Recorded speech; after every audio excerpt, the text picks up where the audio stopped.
Organic chemistry confusing लग रही है? Don't take tension. I am Amrita and we are going to revise this entire chapter number 4, grade 10, carbon and its compounds. Let's start revising with me.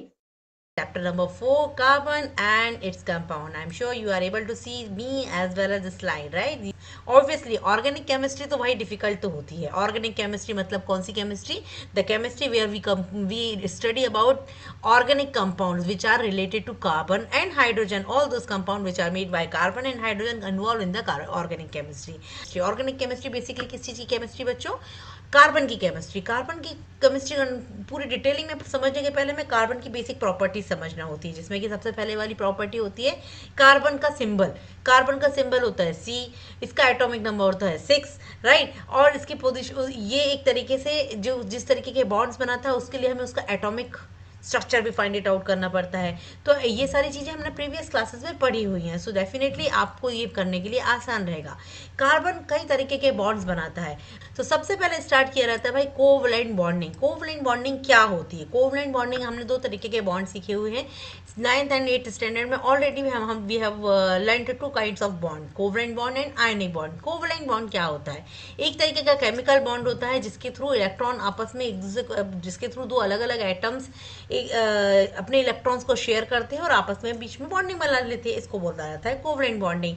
So definition for the same would be a covalent bond is a chemical bond that involves the sharing of electron to form electron pair between the atom. As you can see in this picture, यहाँ पर मैंने दो atom लिए हैं. Atom number 1 which is a non metal, atom number 2 which is a non metal और metalloid again. तो यहाँ पर ए और बी, इन दोनों के आउटर मोस्ट शेल में जो इलेक्ट्रॉन्स रिवॉल्व कर रहे हैं, ये इलेक्ट्रॉन्स को you can see these balls are the electrons which are revolving around the nucleus, right. तो ये चारों तरफ घूम रहे हैं, अपने ऑक्टेट में है. अब ये ना तो किसी को दे सकते हैं क्योंकि इनके पास फिर खत्म हो जाएंगे, तो ये क्या करते हैं, इलेक्ट्रॉन्स को शेयर कर लेते हैं. थोड़ा तू दे ले, थोड़ा मैं ले लेती हूँ, और इस तरीके से शेयरिंग के थ्रू जो बॉन्ड बनता है इन दोनों के बीच में, इस बॉन्ड को हम बोलते हैं covalent bond. Agree?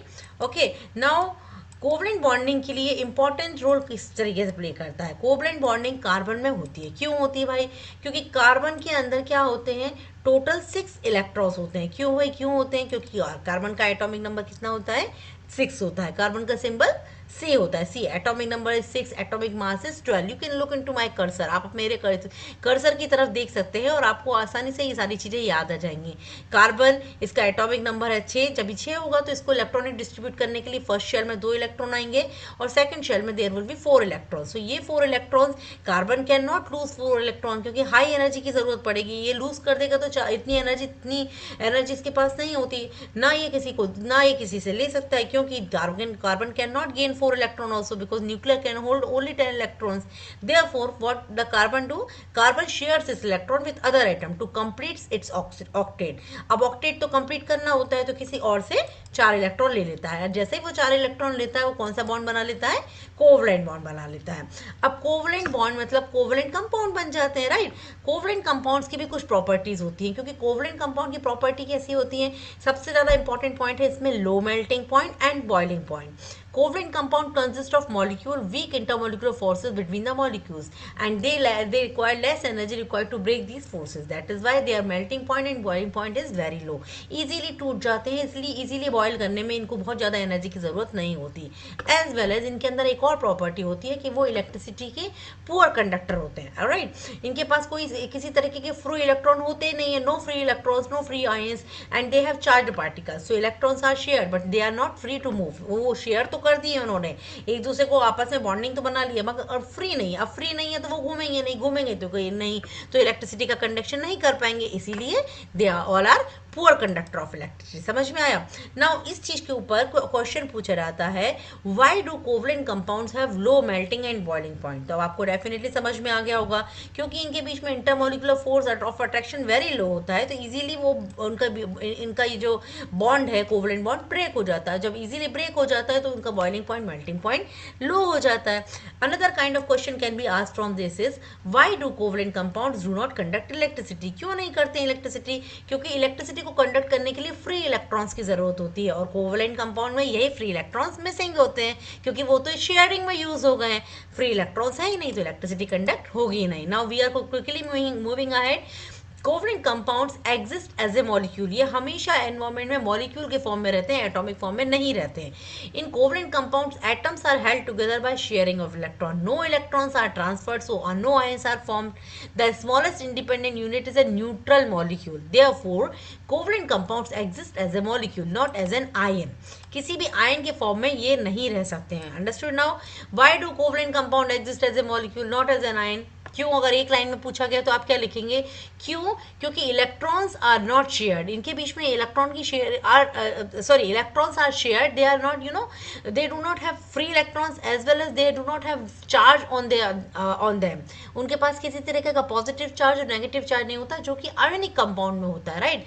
Positive charge और नेगेटिव चार्ज होने की वजह से उनके पास फ्री इलेक्ट्रॉन्स रहते हैं, बट यहाँ पर फ्री इलेक्ट्रॉन्स ही नहीं है, तो उनके पास किसी तरीके का पॉजिटिव चार्ज या नेगेटिव चार्ज या किसी तरीके का और कोई चार्ज नहीं होता, इसीलिए ये न्यूट्रल होते हैं। अंडरस्टूड? न्यूट्रल होने का मतलब यही होता है कि किसी तरीके का कोई चार्ज नहीं है। ऑलराइट, और इसी वजह से ये मॉलिक्यूल के फॉर्म में रहते हैं, आयंस के फॉर्म में कभी नहीं रहते ना। इस चीज को हम एग्जांपल के फॉर्म में बहुत अच्छे से समझ सकते हैं। हम सबको पता है हाइड्रोजन के पास केवल एक ही एटम एक ही इलेक्ट्रॉन होता है। Look into this picture, look into my cursor, मेरे कर्सर को देखिए, हाइड्रोजन H, इसके पास इसकी शेल में केवल एक ही इलेक्ट्रॉन है। अब एक इलेक्ट्रॉन की वजह से इसका ऑक्टेट कंप्लीट नहीं है, अगर इसके पास दो हो जाएंगे तो उसका डुप्लेट कंप्लीट हो जाएगा, नॉट ऑक्टेट। हाइड्रोजन के लिए भी अप्लाई द रूल, डुप्लेट वाला रूल, राइट? जहां पर एटलीस्ट अगर दो इलेक्ट्रॉन उसकी शेल में आ जाएंगे तो ये स्टेबल हो जाएगा। अब इसके पास तो केवल एक इलेक्ट्रॉन है, तो ये क्या करेगा? ये दूसरे हाइड्रोजन के पास जाएगा और उसके साथ एक इलेक्ट्रॉन और ले लेगा, और दोनों हाइड्रोजन अपने साथ में एक शेयरिंग बॉन्ड बना लेंगे, जिसमें एक हाइड्रोजन का एक इलेक्ट्रॉन जो कि सर्कल के फॉर्म में यहाँ पर रिप्रेजेंटेड है, और दूसरे हाइड्रोजन का क्रॉस वाले इलेक्ट्रॉन के फॉर्म में रिप्रेजेंटेड है। ये दोनों आपस में शेयरिंग करके हाथ बांधकर खड़े हो जाएंगे। जब ये हाथ बांधकर खड़े होगा तो ये क्या बन गए? Hydrogen molecule. अब ऑलवेज रिमेंबर वन थिंग कि एटमॉस्फेयर में जो हाइड्रोजन मॉलिक्यूल होता है या हाइड्रोजन गैस होती है, वो कभी H के फॉर्म में नहीं होती, हमेशा H2 के फॉर्म में होती है। That means hydrogen is always available in the atmosphere in as a molecular form. Another example for the same is oxygen molecule. अब हम और आप सभी लोग मिलकर ऑक्सीजन गैस इनहेल करते हैं, जिसकी वजह से रेस्पिरेशन होता है, हम सांस ले पाते हैं। ऑक्सीजन भी एटमॉस्फेयर में, हवा में जो होती है, O2 के फॉर्म में होती है, that is oxygen molecule, not the oxygen atom. Understood? Now oxygen molecule के फॉर्म में रहती है, तब भी एक ऑक्सीजन और दूसरे ऑक्सीजन के बीच में जो बॉन्ड बनता है ना बच्चों, वो बॉन्ड भी कौन सा बॉन्ड होता है? Covalent bond. मतलब वहां पर भी शेयरिंग ऑफ इलेक्ट्रॉन हुई हुई रहती है। Look into this picture, oxygen का एटॉमिक नंबर होता है 8। जब हम इसका इलेक्ट्रॉनिक डिस्ट्रीब्यूशन करते हैं तो वो लिखते हैं 2,6। That means outer most shell में कितने इलेक्ट्रॉन हो गए? 6। You can count in this picture, O लिखा हुआ है 1 2 3 4 5 6। These are the 6 electron which are present in the outer most shell of the oxygen. Now one oxygen की कोई value नहीं है, it is in the atomic form. Atmosphere में दो oxygen at least कम से कम मिलकर आपस में बंद बना कर रहते हैं। जब ये बॉन्ड बनाते हैं तो इनके बीच में टोटल 4 इलेक्ट्रॉन हो जाते हैं, जिसकी वजह से दो ऑक्सीजन मॉलिक्यूल के, दो ऑक्सीजन एटम के बीच में डबल बॉन्ड क्रिएट हो जाता है। This double bond is also a kind of covalent bond. Am I understandable to you? Now third example which is very much important for 10th grade, nitrogen. अभी nitrogen की भी हमें, nitrogen भी atmosphere में सबसे ज्यादा अमाउंट में पाई जाने वाली गैस है। ये भी एटॉमिक फॉर्म में नहीं रहती, ये भी हमेशा मॉलिक्यूलर फॉर्म में रहती है। यहाँ पे नाइट्रोजन और दूसरा नाइट्रोजन आपस में ट्रिपल बॉन्ड बनाकर रहते हैं, मतलब इनकी शेयरिंग ऑफ इलेक्ट्रॉन की संख्या कितनी है? टोटल 6। और इन 6 इलेक्ट्रॉन के साथ में एक नाइट्रोजन दूसरे नाइट्रोजन के साथ ट्रिपल बॉन्ड बनाता है। नाउ हाइड्रोजन हाइड्रोजन के बीच में सिंगल बॉन्ड, ऑक्सीजन ऑक्सीजन के बीच में double bond, and nitrogen nitrogen के बीच में triple bond. Now understood, there are three type of bond, three type of covalent bond: single bond, double bond and triple bond। clear हुआ? okay, now before that moving ahead, हमें उसके पहले importantly बात करना होगी कि भाई हम इस बॉन्ड्स की बातें कार्बन के साथ क्यों कर रहे हैं। हम इसलिए कर रहे हैं कि जो कार्बन हम इस पूरे चैप्टर में पढ़ने वाले हैं उसका एक स्पेसिफिक काइंड ऑफ नेचर होता है, जिसको बोलते हैं वर्सेटाइल नेचर। वर्सेटाइल नेचर मतलब बहुत सारी तरह की उसके अंदर प्रॉपर्टी होती है, अलग अलग तरीके से वो बिहेव करना जानता है। भाई वो उसके अंदर इतनी सारी प्रॉपर्टी और इतना अलग अलग तरीके से बिहेवियर करने का गुण कहाँ से आया? इसके पास में 2 गुण है जिसकी वजह से ये स्पेशल वर्सेटाइल नेचर प्रूव करता है। The first nature is catenation and second one is tetravalency. अब आपने कैटिनेशन ऑलरेडी पढ़ा हुआ होगा, आई एम श्योर। कैटिनेशन क्या होता है? Let's revise quickly. कैटिनेशन का मतलब क्या होता है बच्चों? The property of carbon by which it links to the another carbon atom and make a long chain, branch chain as well as ring. मतलब कार्बन की एक ऐसी प्रॉपर्टी जिसके थ्रू कार्बन दूसरे वाले कार्बन के साथ लॉन्ग चेन बनाकर एक कंपाउंड बना लेगा, रिंग बना लेगा, या फिर ब्रांच चेन वाले कंपाउंड बना लेगा। ये हर कोई एटम ऐसा काम नहीं कर पाता, हर कोई एलिमेंट ऐसा काम नहीं कर पाता, राइट। कार्बन के अंदर स्पेसिफिक प्रॉपर्टी है जिसकी वजह से इस प्रॉपर्टी का नाम दिया गया है कैटिनेशन। तो this is very important property which occurs only in carbon, that is why it is versatile in nature, it is versatile nature element, carbon is a versatile nature element. Alright, now carbon likes carbon, carbon खुद अपने दूसरे carbon को attract करता है, C single bond C single bond C single bond C, और इस तरीके से ये लंबी चेन भी बना सकता है, लंबे कंपाउंड भी बना सकता है, रिंग वाले कंपाउंड भी बना सकता है। नाउ अब एक बात बताओ, कार्बन में ऐसा क्या होता है जिसकी वजह से कैटिनेशन शो करता है? क्या होता है भाई? कोवलेंट बॉन्ड होता है जो कि स्ट्रांग होता है, और कार्बन का खुद का जो साइज होता है वो छोटा सा होता है, क्योंकि नंबर ऑफ इलेक्ट्रॉन कितने हैं कार्बन के पास? केवल 6 इलेक्ट्रॉन है, इसलिए the size of the atom is also very small. And जो भी बॉन्ड बनाता है, कोवलेंट बॉन्ड बनाता है, वो बॉन्ड एक स्टेबल बॉन्ड हो जाता है। इसी वजह से कार्बन के अंदर कैटिनेशन की प्रॉपर्टी देखने को मिलती है। Now look into all these example, you must have already learned in the chapter where we have seen propane, butane, cyclopropane, isobutane, isopentane, single chain, single long chain, cycloproduct, and the branch chain example we have put in for the catenation, right? Now the second property of carbon is tetravalency. Tetra मतलब क्या होता है बच्चों? चार tetra मतलब चार, valency मतलब valency, right, मतलब चार से मिलकर वो अपने आपके ऑक्टेट को कंप्लीट करेगा, उसको बोलते हैं टेट्रावैलेंसी। तो इसीलिए कार्बन के पास चार एटम में चार इलेक्ट्रॉन बाहर वाली शेल में प्रेजेंट रहते हैं, इसलिए वो आसानी से अपने चारों इलेक्ट्रॉन को शेयरिंग कर पाता है, और शेयरिंग कर पाता है तो बॉन्ड बना पाता है, बॉन्ड बनाता है तो आसानी से लॉन्ग चेन स्ट्रक्चर्स बनते जाने जाते हैं, जिसकी वजह से multiple kind of compound carbon बना सकता है, right. So carbon has valency of 4, so it can form 4 covalent bond with the same और डिफरेंट एटम। सेम एटम के साथ भी बनाएगा, carbon carbon carbon carbon carbon, और अलग अलग एटम के साथ, जैसे कार्बन हाइड्रोजन के साथ बना लेगा, ऑक्सीजन के साथ बना लेगा, नाइट्रोजन के साथ बना लेगा, या किसी और कार्बन और किसी अदर एटम के साथ भी बना लेगा। Simplest example for this is methane. Look into this, methane is a simplest gas, hydrocarbon है, सिंपलेस्ट हाइड्रोकार्बन है, जिसमें एक कार्बन 4 हाइड्रोजन के साथ जुड़कर अपनी वैलेंसी कंप्लीट कर रहा है। हाइड्रोजन के पास 1 इलेक्ट्रॉन है आउटरमोस्ट शेल में, और कार्बन के पास 4 इलेक्ट्रॉन है आउटरमोस्ट शेल में, तो इसने अपने 4 आउटरमोस्ट इलेक्ट्रॉन को 4 अलग अलग हाइड्रोजन के साथ संतुष्ट किया है, सेटिस्फाइड किया है। That is why this formula is known as methane, and this is a stable formula, right. Now इस चीज को याद करने के लिए हमें एक 1 लाइन मेमोरी याद रखना है। Carbon which is versatile in nature, why? Because catenation plus tetravalency is equal to sorry cut ही हुआ, क्योंकि कार्बन कैटिनेशन एंड टेट्रावैलेंसी की वजह से वर्सेटाइल बिहेवियर शो करता है। नाउ कार्बन कैटिनेशन और टेट्रावैलेंसी की वजह से वर्सेटाइल शो तो करता है।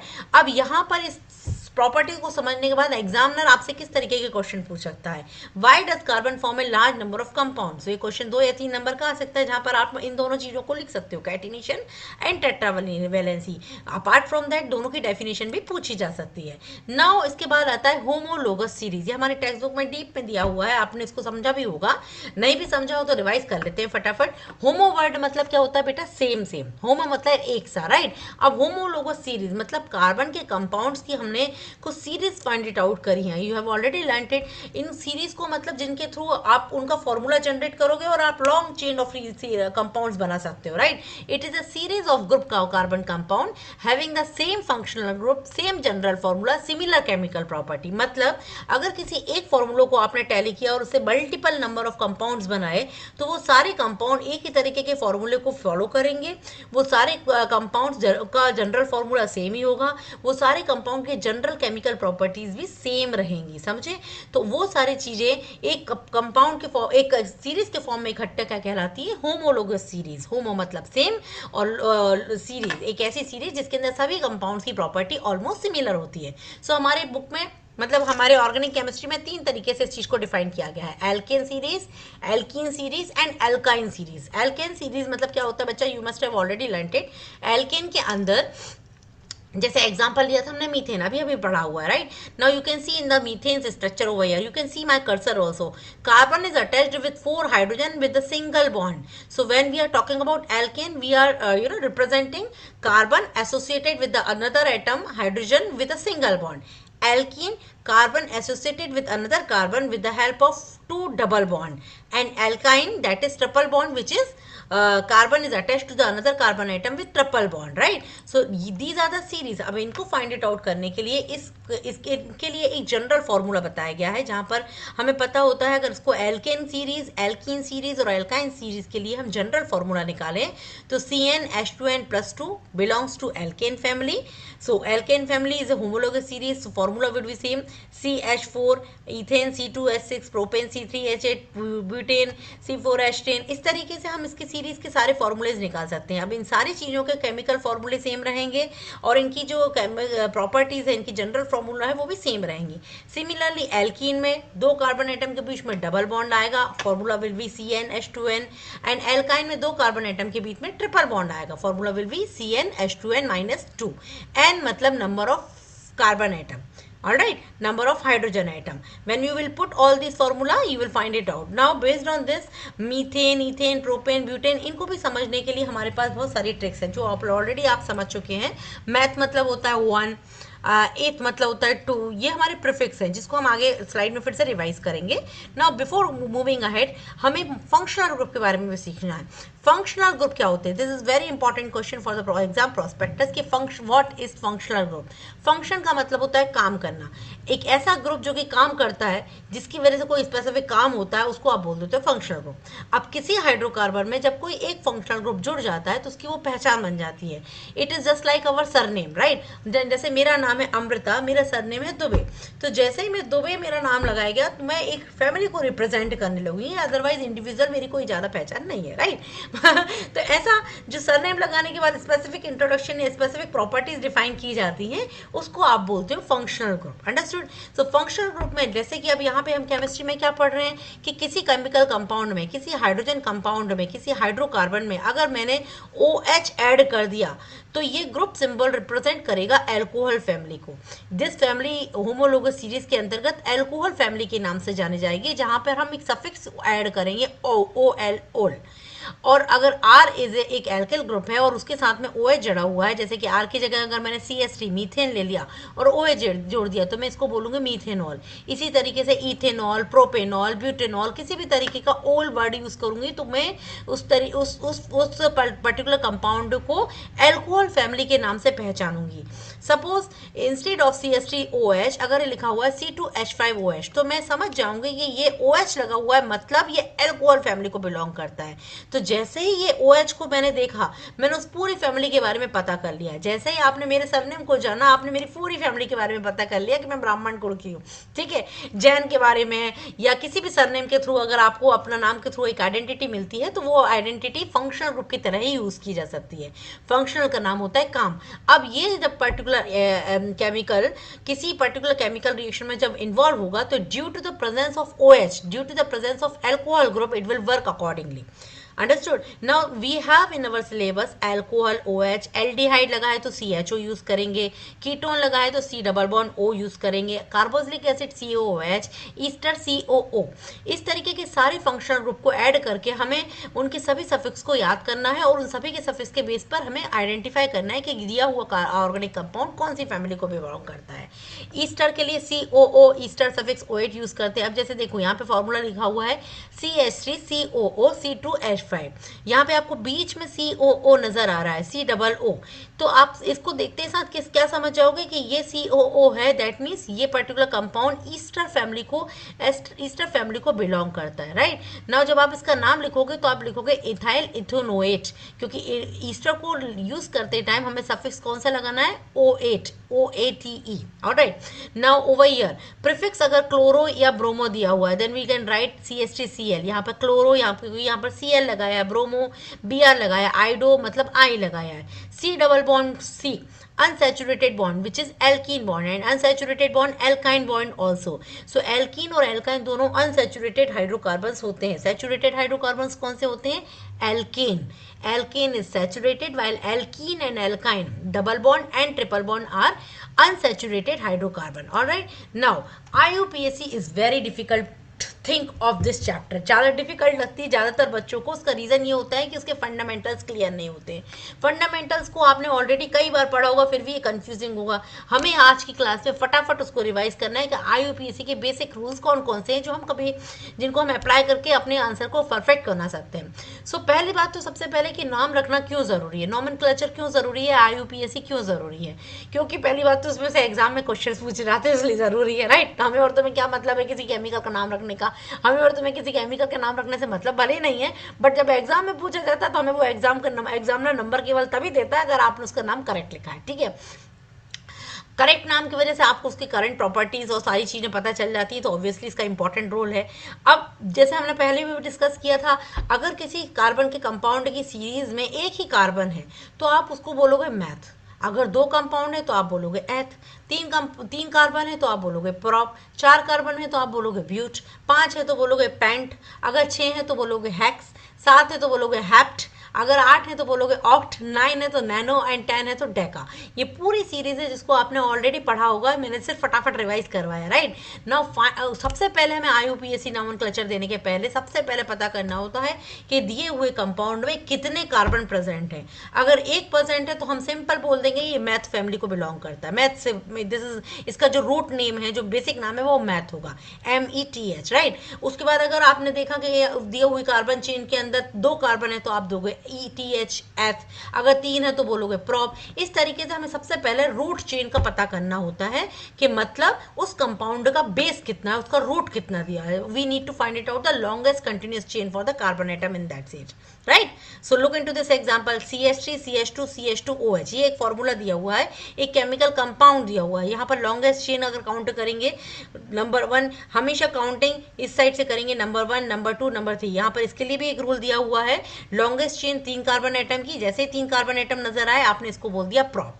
Now second rule says identify the functional group. अगर कंपाउंड में आपको फंक्शनल ग्रुप दिया हुआ है तो सबसे पहले क्या रूल बोलता है कि जो भी फंक्शनल ग्रुप प्रेजेंट है उस फंक्शनल ग्रुप को पहचानो और फिर फंक्शनल ग्रुप को डिसाइड करो कि हमें कौन सा सफिक्स उसमें यूज करना है। जैसे कि अगर OH लगा हुआ है तो आप OL यूज करोगे, COOH एक एसिड लगा हुआ है तो ये O एक एसिड के फॉर्म में यूज किया जाएगा, CHOL के फॉर्म में, एल्डिहाइड के फॉर्म में यूज किया जाएगा, कीटोन ONA के फॉर्म में यूज किया जाएगा। अगर CL Br लगे हुए हैं तो आप इसको क्लोरो या ब्रोमो या आइडो के फॉर्म में लिखाओगे। तो सबसे पहले हमें फंक्शनल ग्रुप पता करना है और उसके बाद अकॉर्डिंगली उसका सफिक्स चेंज करना है, right. Now based on this take this example, CH3 CH2 CH2OH। यहाँ पर आपको इस लॉन्ग चेन में सबसे पहले 1 2 3 कार्बन नजर आ रहे हैं तो आपको क्या समझ में आ गया, ये प्रॉप है। और यहाँ पर एक OH लगा हुआ है, OH कौन सी को बिलोंग कर रहा है, देखो मेरा कर्सर, OH मतलब कौन सा फैमिली, एल्कोहल फैमिली। इसके लिए हमें कौन सा सफिक्स यूज करना है, OL वाला सफिक्स यूज करना है, राइट। नाउ फोर्थ वाली नेक्स्ट स्टेप में, स्टेप नंबर 3 में हमें क्या पता करना होता है, हमें उस प्रीफिक्स को रूट से ऐड करना है और उसके बाद उसमें सफिक्स ऐड करना है, right. Rule says prefix plus root plus suffix, if no prefix we need to skip it. Now based on this 1 2 3 that means propane and OL that means propanol, understood. Now fourth one, numbering rule very important for exam. यहाँ पर बच्चे सबसे ज्यादा गड़बड़ करते हैं। Number the carbon chain from the end nearest to the functional group. जब भी आप नंबरिंग कर रहे हो, number 1 carbon atom, number 2 carbon atom, number 3 carbon atom, तो आप नंबर 1 पोजिशन केवल उसी को दोगे जिसके बाजू में आपका फंक्शनल ग्रुप लगा हुआ है, राइट। अब जैसे यहाँ पर अगर आप बोलो कि ये वाला जो है इसको नंबर 1 दे दूं, इसको नंबर 2 दे दूं, इसको नंबर 3 दे दूं, तो ये क्या हो जाएगा, कंप्लीटली रॉन्ग। आपको नंबर 1 कौन से वाले कार्बन को मानना है, जिसके बाजू में सबसे पहले फंक्शनल ग्रुप लगा हुआ है। जैसे कि यहाँ पे OH लगा हुआ है तो ये हो गया नंबर 1 कार्बन, ये हो गया नंबर 2 कार्बन, ये हो गया नंबर 3 कार्बन, राइट। अंडरस्टूड। इसको बेस्ड ऑन दिस अगर CH3 CH2 COOH को देखो तो यहाँ पे COOH कौन से ग्रुप को बिलोंग कर रहा है, देखो इस लिस्ट में चेक करो, COOH that means oic acid. अब ओइक एसिड है मतलब कितने कार्बन नजर आ रहे हैं यहाँ पर, 1 कार्बन, 2 कार्बन, 3 कार्बन, तो 3 कार्बन में इसका नाम क्या हो जाएगा, propionic acid. Alright, now in this formula CH3 CH2 Cl कितने कार्बन नजर आ रहे हैं, केवल 2 कार्बन आ रहे हैं, दैट मीन्स H फैमिली है। और क्लोरीन लगा हुआ है मतलब ये वाला नंबर 1 कार्बन एटम है, ये वाला नंबर 2 कार्बन एटम है, सो लॉन्गेस्ट चेन क्लोरो है, क्लोरोईथेन would be the name of this. Now अब ये सारी चीजें आपने कई बार पढ़ी हुई हैं, तो आपको वो सिर्फ रिवाइज करने के लिए हम लोग क्विकली कर रहे हैं, बट कुछ वेरी इंपॉर्टेंट फॉर्मूलेज हैं जो कि फ्रीक्वेंटली क्वेश्चंस पूछे जाते हैं बोर्ड्स में, जैसे CH2CH2CH2OH। यहाँ पर देखो 1 2 3 3 कार्बन एटम की सीरीज है, OH पहले वाले कार्बन से एसोसिएट है, तो हमने क्या नाम लगाया, प्रोपेन फर्स्ट ऑल। यहाँ पे CH3CH OH CH3 that means propane 2 all. CH3CH2Br that means यहाँ पे क्या लगा हुआ है, ब्रोमीन, तो हमने लगाया है ब्रोमो ईथेन। यहाँ पे सफिक्स के फॉर्म में हमने ब्रोमीन को यूज किया है, बट यहाँ पर कभी कभी कंफ्यूजिंग हो जाता है। जैसे जब आप एग्जाम्पल लोगे CH3CH2COH, बहुत सारे बच्चे इसको सिंपल लिख देते हैं ब्यूट्रिक एसिड, कुछ लिख देते हैं ब्यूटेनोइक एसिड, क्योंकि यहाँ पे 4 कार्बन है और आपको दिख रहा है कि O एक लगा हुआ तो सिंपल लगा दो, बट बहुत सारे बच्चे कॉमन मिस्टेक करने के बाद उसका नाम गलत लिख देते हैं। तो ये करेक्ट नाम क्या हो जाएगा, 1 2 3 4 दैट मीन्स 4 है तो ब्यूटेन है, और फर्स्ट वाले कार्बन पर ओइक एसिड प्रेजेंट है, इसलिए आप इसको बोलोगे फर्स्ट ब्यूटेनोइक एसिड, या simply you can right butanoic acid. Second CH3CH OH यहाँ पर आप देखो कार्बन CH बीच वाले के साथ में OH एसोसिएटेड है, राइट, दोनों तरफ CH3CH3 है, तो ज्यादातर लोग 1 2 3 कार्बन अटैच किया, OH देखा तो प्रोपेनॉल लिख देते हैं, जो कि कंप्लीटली रॉन्ग है। आपको क्या प्रॉपरली लिखना है, पोजिशनिंग बताना है, positioning of OH ion, OH जो आपका फंक्शनल ग्रुप है वो कौन से नंबर के कार्बन पे एसोसिएटेड है वो आपको बताना जरूरी होता है। कौन से नंबर पे प्रेजेंट है, सेकंड नंबर पे प्रेजेंट है, तो positioning will be propane 2 all. Am I understandable to you? I'm sure I think it is understandable. Now look into this CH3CH2Cl. The first carbon atom would be this and the second will be this. The chlorine is associated on the first carbon atom. तो most बच्चे लिख देते हैं इसको ethyl chloride. अब आप ethyl chloride बोलोगे, okay, commonly it is okay, but अगर आपको स्पेसिफिकली IUPAC के बेस पे लिखना होगा तो आपको लिखना होगा फर्स्ट क्लोरोईथेन या क्लोरोईथेन, both the things will be okay. Now over here CH3CH OH now count करो ये कौन से वाले पे है। Most student right wrong, 3 hydroxy butanoic acid, butanol acid, butanoic acid with 2H। Actually इसका नाम क्या है, 1 2 3 sorry, this is one, this one is the first one, this one is the second one, this one is the first one, second one, third one and fourth one. So total 4 है, तो butanoic की जगह third hydroxy butanoic acid will be its correct name. Am I understandable to you? Now as I am moving very fast so that I can revise this complete chapter within very few minutes, हमें ये चारों chemical reaction जो कि बहुत बड़े बड़े पैमाने पर दी हुई हैं आपके चैप्टर में, उनको आपको वहां से आपने ऑलरेडी रिवाइज कर लिया होगा, नहीं किया हुआ है तो प्लीज डिटेल में जाकर उनको ठीक तरीके से समझिए, ठीक तरीके से लर्न कीजिए, क्योंकि they are very very important. इसका क्विक रिवीजन में कंबशन आपको पता है, कंबशन कोई भी चीज जलने को हम बोलते हैं combustion.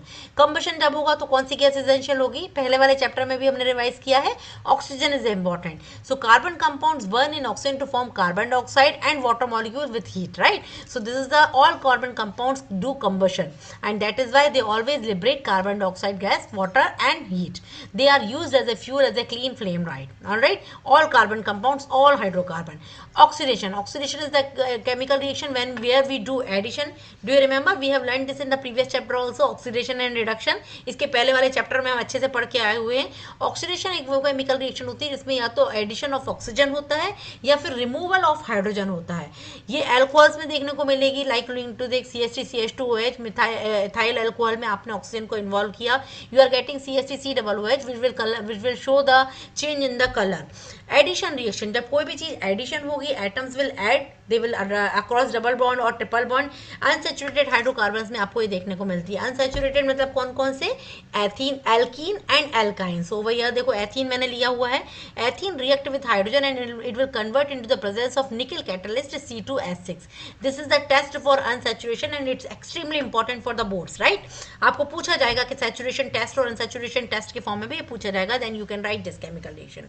And the fourth one is a substitution reaction, as it is easily understandable कि सब्स्टिट्यूशन का मतलब क्या होता है, सब्स्टिट्यूट करना, निकाल लेना। किस चीज को निकालेंगे, one atom replaces the another one. Saturated hydrocarbons जैसे कि मीथेन हुआ, प्रोपेन हुआ, ब्यूटेन हुआ, कोई भी सैचुरेटेड हाइड्रोकार्बन जिसमें कार्बन सिंगल बॉन्ड के साथ दूसरे सिंगल बॉन्ड दूसरे कार्बन के साथ जुड़ा हुआ है, उसके साथ में आपको किसी क्लोरीन गैस को डाल दो, क्या करेगा, एक हाइड्रोजन को रिमूव कर देगा, सब्स्टिट्यूट कर देगा और खुद ऐड हो जाएगा। क्यों, क्योंकि ये हाईली रिएक्टिव है और इजीली उसको निकालकर खुद जुड़ जाएगा। Look into this example, CH4 के अंदर 4 हाइड्रोजन हाइड्रोजन जुड़े हुए थे, क्लोरीन आया, उसमें से एक हाइड्रोजन को निकाल लिया और खुद जुड़ गया इंस्टेड ऑफ फोर्थ कार्बोहाइड्रोजन CH3Cl, और ये वाला जो हाइड्रोजन इसके साथ निकला हुआ वो हाइड्रोजन क्लोरीन के साथ दूसरे बनाकर HCl गैस बना लिया। Now CH3Cl is chloromethane. तो यहाँ पर आप जब देख रहे हैं यहाँ पे no double bond is needed for this, तो this is the chemical reaction by which we can understand the substitution reaction which is actually for the saturated hydrocarbon. Now इसके बाद हमारी जो रिएक्शंस हैं उसमें हम सीखेंगे कि इन केमिकल्स का यूज कहाँ होता है। जैसे हमने अभी अभी हाइड्रोकार्बन सीखे, हाइड्रोकार्बन में हमने सबसे पहले वाला फंक्शनल ग्रुप देखा था OH। अब उसी का हमारे बुक में, हमारे सिलेबस में एग्जाम्पल दिया हुआ है। क्या एग्जाम्पल दिया हुआ है कि आप जब किसी में OH जोड़ते हो तो वो एल्कोहल फैमिली को बिलोंग करता है। उनमें से एक एल्कोहल आपको डिटेल में दिया हुआ है विच इज इथेनॉल। इथेनॉल को देखो, ये डिब्बी में, ये आपको बॉटल में नजर आ रहा होगा इथेनॉल। इथेनॉल का फॉर्मूला C2H5OH, जहां पर ये OH जो फंक्शनल ग्रुप है वो किसके साथ एसोसिएटेड है, एथ वाले ग्रुप से। C2H5 एल्केन फैमिली में से निकालकर आपने C2H5 में एसोसिएट किया है, OH की प्रेजेंस की वजह से ये एल्कोहल फैमिली के अंदर आ गया है। अब ये बहुत ही इंपॉर्टेंट केमिकल फॉर्मूला भी है और एक बहुत ही इंपॉर्टेंट केमिकल भी है। इसकी फिजिकल और केमिकल प्रॉपर्टी के बारे में फटाफट क्विकली रिवाइज करते हैं। As you can see in this bottle also, ये कलरलेस होता है, एक वोलेटाइल लिक्विड होता है। इसकी एक specific kind of pleasant smell होती है जो कि मिसेबल इन वाटर होता है। न्यूट्रल टू लिटमस पेपर होता है, मतलब लिटमस पेपर को इसके अंदर डालेंगे तो उसके अंदर कोई बदलाव देखने को आपको नहीं मिलेगा। It burn with the clean blue flame. Clean blue flame के साथ जब भी आप इसको बंद करोगे तो आपको जैसे गैस लाइटर में आप ऑन करते हो ब्लू कलर की फ्लेम निकलती है, सिमिलर मैनर में ब्लू कलर की फ्लेम आपको नजर आएगी। And it undergoes oxidation to the ethanoic acid. Alright, so these are the physical and common chemical property. इसके अलावा जब आप इसके बारे में पूछेंगे कि भाई ये इथेनॉल का यूज क्या है हमारी डे टू डे लाइफ में, हम इसको क्यों पढ़ रहे हैं, क्योंकि इसको कई बार मेडिसिन के फॉर्म में भी यूज किया जाता है, परफ्यूम्स में इसका यूज होता है, टिंचर आयोडीन में इसका यूज होता है, इसका यूज थर्मोमीटर में होता है, केमिकल्स के रॉ मटेरियल के फॉर्म में होता है, as well as alcoholic beverage में कई जगहों पर कंट्रोल मैनर में इसका यूज किया जाता है। राइट, सो जो अल्कोहल लोग कंज्यूम करते हैं तभी बोला जाता है कि लेस अमाउंट में इसको यूज करना चाहिए, क्योंकि it's a chemical, obviously it will harm your body. Now इसका जब भी यूज फ्यूल के फॉर्म में होता है तो ये कैसे रिएक्ट करता है, alcohol as a fuel. Ethanol burns clearly less smoke के फॉर्म में, मतलब जब आप इसको फ्यूल के रूप में यूज करते हो तब इसमें से कम धुआं निकलता है। राइट, इसीलिए एक तरीके से एक अच्छा फ्यूल भी माना जाता है। Used as a blended fuel, जहां पर पेट्रोल और इथेनॉल को मिक्स करके बेचा जाता है। Right, renewable source from sugarcane और grain, we can sugarcane से गन्ने से इसको निकाला जा सकता है। राइट, C2H5OH + 3O2, मतलब ये ऑक्सीजन के साथ रिएक्शन करेगा या जलेगा। कंबशन रिएक्शन में जब इथेनॉल को यूज किया जाता है तो carbon dioxide gas, water molecule और हीट बाहर निकलती है। हम पहले ही सीख कर आए कि जब भी किसी हाइड्रोकार्बन को आप बर्न करोगे तो CO2 गैस तो ऑब्वियसली बाहर निकलेगी, वाटर मॉलिक्यूल बाहर निकलेगा और हीट भी बाहर निकलेगी। इसीलिए इथेनॉल का यूज फ्यूल के फॉर्म में अच्छे तरीके से किया जाता है। This is very important question. Now ethanol के हार्मफुल इफेक्ट, इतने बड़े चैप्टर को हमने एक स्लाइड में कंप्लीट किया है। हार्मफुल इफेक्ट ऑफ अल्कोहल, अब ये भी बहुत इंपॉर्टेंट है। इनमें से तीनों चारों सेक्शन जो हमने करे हैं, physical chemical property, uses of ethanol, alcohol as a fuel and now harmful effects of alcohol, इनमें से चारों में से एक ना एक क्वेश्चन हमेशा एग्जाम में पूछा जाता है किसी न किसी कैटेगरी में, MCQ की कैटेगरी में या नॉर्मल 1-2 मार्क के क्वेश्चन के फॉर्म में या फिर डिटेलिंग क्वेश्चंस में भी इसका यूज किया जा सकता है। What are the harmful effect of alcohol, additive in nature होता है, एडिक्टिव इन नेचर होता है। एक बार आपने पीना चालू कर दिया, आप पीते ही जाते हो, इसलिए बोला जाता है दारू पीना गलत बात होती है। Right, it is addictive in nature, इसकी लत लग जाती है। It affects our brain and nervous system, that is why जो भी इंसान ड्रिंक करता है उसको उसका जो कॉन्शियस माइंड है वो एक्टिवली बिहेव नहीं करता, उसको अलग अलग तरीके के सिम्टम्स देखने को मिलते हैं। हर आदमी का अलग अलग तरीके की पहचान होती है, हमने बायोलॉजी में ऑलरेडी पढ़ा हुआ है इसको। इसकी वजह से लीवर खराब हो जाता है, केमिकल रिएक्शंस जो होती हैं वो स्लो डाउन हो जाती हैं, एक्सीडेंट होने के चांसेस भी रहते हैं। इसलिए बोला जाता है कि अल्कोहल पीने वालों के साथ अगर गाड़ी चला रहे हैं तो अवॉइड करना चाहिए, क्योंकि उनका अपने सेंसेस पे कंट्रोल नहीं होता है। मूविंग अहेड नाउ, इथेनॉल के बाद इसमें जो क्वेश्चंस बनते हैं उनको भी हमने दिया हुआ है to make you easy and understandable. Why ethanol a better fuel than coal, coal के कंपैरिजन में इथेनॉल को क्यों आजकल यूज किया जा रहा है। Second question arise, why should ethanol not be consumed regularly, obviously क्यों हमें रेगुलरली इसको क्यों नहीं यूज करना चाहिए, क्योंकि इसकी वजह से एडिक्शन होता है, addiction is not at all good for anybody. Now why ethanol used as a solvent, ethanol को सॉल्वेंट बनाने में क्यों यूज किया जाता है, it's a very good solvent. आगे are the very important 1 or 2 mark question. Please make it, write it down. Why does ethanol burn with a blue flame? इसका क्या रीजन है कि ब्लू कलर की फ्लेम से जलता है? कि काला धुआं बेटा केवल तभी निकलता है जब एक इनकम्प्लीट कंबशन हो। इनकम्प्लीट कंबशन के टाइम पे आपको काला धुआं देखने को मिलेगा, आधा कंबशन होना, राइट। दैट मीन्स उस टाइम पर sufficient amount of oxygen apply नहीं होती है, जिसकी वजह से काला धुआं ज्यादा निकलता है, right. Insufficient presence of oxygen की प्रेजेंस में काला धुआं निकलता है। नाउ जब एल्कोहल बर्न होता है तब कंप्लीट कंबशन होता है, मतलब ऑक्सीजन का सप्लाई भी प्रॉपर होता है और उसकी बर्निंग भी पूरी तरीके से हो जाती है और कार्बन डाइऑक्साइड पूरी तरीके से बाहर निकल जाती है। Moving ahead with ethanoic acid, this is also very important point of this chapter, right. Ethanoic acid, quick revision करने वाले हम इसका भी। इथेनोइक एसिड क्या होता है भाई? ऑब्वियसली हमें पता है COOH वाला जब हमने फंक्शनल ग्रुप पढ़ा था तब हमने ओइक एसिड पढ़ा था। अब इसी की प्रॉपर्टी अगर हम डिस्कस करें, इथेनोइक एसिड क्या होता है? It is a colourless liquid with salt taste, it has also pungent vinegar like smell, miscible with water, it is a weak acid partially ionising in the water, it turns blue litmus red जब freezes at 16.6 degree. That is why हमें ethanoic acid को glacial acetic acid भी बोल सकते हैं। Alright, हम इसको glacial acetic acid भी बोल सकते हैं क्योंकि इसका फ्रीजिंग पॉइंट 16.6 डिग्री होता है। एस्टरिफिकेशन रिएक्शन, अब इसकी देखो, इसकी बेसिक प्रॉपर्टी हमने पढ़ ली, right. Now these are the property of ethanoic acid. Ethanoic acid की बेसिक प्रॉपर्टी करने के बाद हमारे सिलेबस में 3 तरह की वेरी इंपॉर्टेंट केमिकल रिएक्शन इसके बारे में दी हुई है। First chemical reaction is esterification. Esterification क्या होता है? एस्टरिफिकेशन इज वेरी इंपॉर्टेंट, ध्यान से सुनिएगा। Reaction of ethanoic acid with alcohol in the presence of sulphuric acid H2SO4। Ethanoic acid को अल्कोहल की प्रेजेंस में अगर आप रिएक्शन करवाते हो, दैट मीन्स इथेनोइक एसिड की अल्कोहल से जब आप रिएक्शन कराओगे तब आपको ईस्टर देखने को मिलेगा in the presence of sulphuric acid. This kind of chemical reaction is known as esterification because we are getting ester at all. Understood? Second chemical reaction is neutralisation reaction, जो कि हमने पहले वाले चैप्टर में भी बहुत अच्छे से पढ़ी हुई है। न्यूट्रलाइजेशन रिएक्शन इज ऑलवेज जब भी आप एसिड और बेस को आपस में रिएक्ट करवाते थे और एक न्यूट्रल रिएक्शन होती थी जिसके तहत हमको सॉल्ट देखने को मिलता था, राइट। ओवर हियर अगेन अगर हम इथेनोइक एसिड की न्यूट्रलाइजेशन रिएक्शन करवाएंगे तब हमें इथेनोइक एसिड के साथ में एक बेस यूज करना पड़ेगा, जैसे कि sodium hydroxide is a base, या फिर आप इसको एल्कली भी बोल सकते हो। अब इन दोनों के आपस में रिएक्शन करवाते टाइम हम देखने को मिलेगा कि हमें सॉल्ट मिल रहा है एंड वाटर मिल रहा है। How? CH3COOH which is ethanoic acid, right? CH3COOH will react plus NaOH, sodium hydroxide, it will give you CH3COONA which is salt plus water molecule, right? So this is the neutralization reaction. And now third one is reaction of ethanoic acid with carbonate and hydrogen carbonate. अब hydrogen carbonate और carbonate के साथ आपको याद है हमने पहले वाले चैप्टर में भी बोला था, जब भी कार्बोनेट वाले कंपाउंड्स आते हैं ना बच्चों, तब कौन सी गैस बाहर निकलती है? Carbon dioxide gas. तो यहाँ पर भी सेम कॉन्सेप्ट यूज करना है। इथेनोइक एसिड लो, उसके साथ सोडियम कार्बोनेट की रिएक्शन करवाओ। Look into this chemical reaction, 2CH3COOH plus Na2CO3। Na2CO3 क्या है? Sodium carbonate. क्योंकि ये सोडियम कार्बोनेट है इसलिए इसमें से कार्बन डाइऑक्साइड गैस बाहर निकलेगी, ऑलराइट। एंड यहाँ पर सोडियम हाइड्रोजन कार्बोनेट लेने पर भी सेम चीज होगी, CH3COOH प्लस NaSCO3। NaSCO3 क्या होता है? Sodium hydrogen carbonate. Na sodium hydrogen, hydrogen CO3 carbonate. So NaSCO3 whenever it will react with CH3COOH it will give you CH3COONA। अब ये कॉन्सेप्ट आपने डिटेल में पढ़े हुए हैं तो इसलिए इसको फटाफट रिवाइज करने के लिए CH3COONA plus H2 plus CO2। सो इथेनोइक एसिड क्या होता है, इसकी प्रॉपर्टीज क्या होती हैं और इसकी 3 तरीके की chemical reaction, esterification, neutralisation and reaction with carbonates and hydrogen carbonate. All 4 things we have covered in one slide, right. तो इजीली आपको याद भी हो गया, रिवीजन भी हो गया।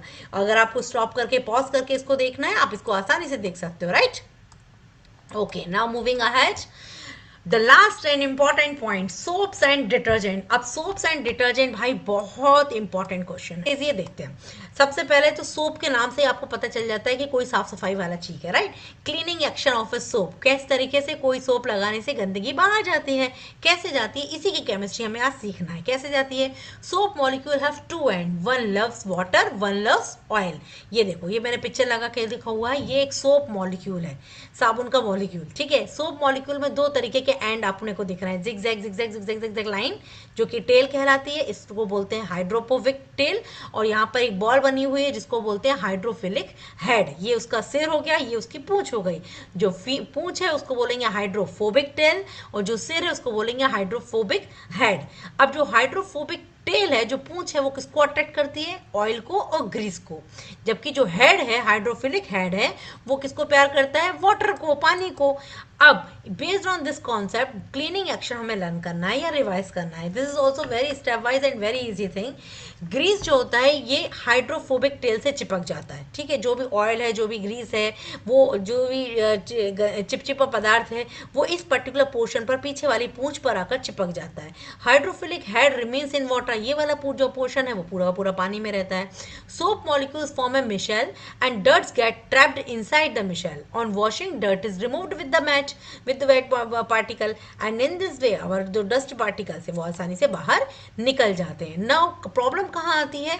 जब भी हम सादा पानी की जगह हार्ड वाटर यूज करते हैं। कई जगहों पर आपको हार्ड पानी मिलता है। अब हार्ड वाटर के साथ क्या कम पड़ता है? पहले तो आप ये बताओ हार्ड वाटर होता क्या है?